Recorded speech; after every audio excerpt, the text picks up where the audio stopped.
Australia എന്ന് പറയുന്ന ഒരു രാജ്യത്തെ ഒറ്റപ്പെടുത്തി അങ്ങനെ പറഞ്ഞതല്ല. അങ്ങനെ ചിന്തിക്കേണ്ട. ഇപ്പോൾ അവിടുന്ന് തന്നെ എത്രയോ പേര് വിളിച്ച് പറയുന്നുണ്ട്, ചേട്ടാ 50 കിലോമീറ്റർ വണ്ടി ഓടിച്ചിട്ടാണ് ഞാൻ എൻ്റെ കൊച്ചിനെ സ്കൂളിൽ കൊണ്ടുവിടുന്നത്. കാരണം ഞാൻ ആ ചെന്ന സ്ഥലം അങ്ങനത്തെ സ്ഥലമാണ്. ഇപ്പോൾ ഓസ്ട്രേലിയയിൽ എല്ലാ സ്ഥലവും ഒരുപോലെ ആയിരിക്കണമെന്നില്ല. ഓസ്ട്രേലിയയിൽ ചില സ്ഥലങ്ങൾ നല്ല സ്ഥലങ്ങളുണ്ടെന്നേ. എല്ലാ സ്ഥലവും ഒരുപോലെ ആയിരിക്കുമല്ലോ. ഓസ്ട്രേലിയയിൽ നിന്നല്ല, ഈ ലോകത്തെവിടെയായാലും എല്ലാ സ്ഥലത്തും, കേരളത്തിലില്ലേ നല്ലതും മോശമായിട്ടുള്ള സ്ഥലങ്ങൾ ധാരാളം ഉണ്ടല്ലോ. ഒന്നാമത്തെ കാര്യം എന്ന് പറയുന്നത് വലിയ ഒരു രാജ്യമാണ്. വീതി വിസ്തീർണം കൊണ്ട് എത്ര വലിയ രാജ്യമാണ്, ഒരു കോണ്ടിനെൻറ്റ് അല്ലേ.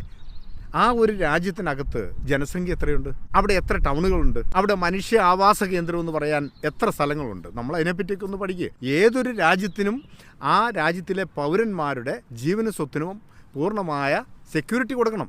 അതിൻ്റെ ഭാഗമായിട്ടതാ ഒരു മനുഷ്യവാസവും ഇല്ല. അതായത് 100 കിലോമീറ്റർ കഴിഞ്ഞാലാണ് ചിലപ്പോൾ അടുത്ത ടൗൺ ഉള്ളത്. അങ്ങനെയുള്ള സ്ഥലങ്ങൾ ആസ്ട്രേലിയയിൽ എത്രയോ സ്ഥലങ്ങളുണ്ട്. അങ്ങനെയുള്ള സ്ഥലങ്ങളിലുള്ള ഹോമുകളില്ല. അവിടെ എല്ലാം ഇതുപോലുള്ള റെസിഡൻഷ്യൽ ഹോമുകളുണ്ട്. അവിടേക്കൊക്കെ